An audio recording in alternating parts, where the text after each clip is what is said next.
Zabbuli Ey'ekkumi ya mukulu w'abayimbi ey'ekiseminisi Zabbuli ya Dawudi. Okusaba olw'abatya Mukama.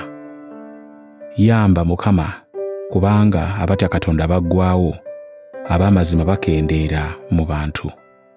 Balimbagana ne bawaanagana mu bukuusa, boogera n'emitima ebiri. Mukama, sirisa aboogera eby'okwenyumiriza, aboogera eby'okwegulumiza. Aboogera nti, n'olulimi lwaffe ge maanyi gaffe, tujja kwogera buli kye twagala, ani ayinza okutuziyiza? Kubanga abaavu banyagibwako ebyabwe, abali mu bwetaavu basinda.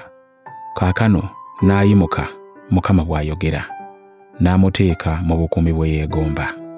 Mukama by'asuubiza bya mazima, biri nga ffeeza eyisiddwa mu kyoto ky'omuliro, erongooseddwa emirundi 7. Ayi Mukama, tukuume nga bulijjo, otuwonye ababi ab'omulembe guno.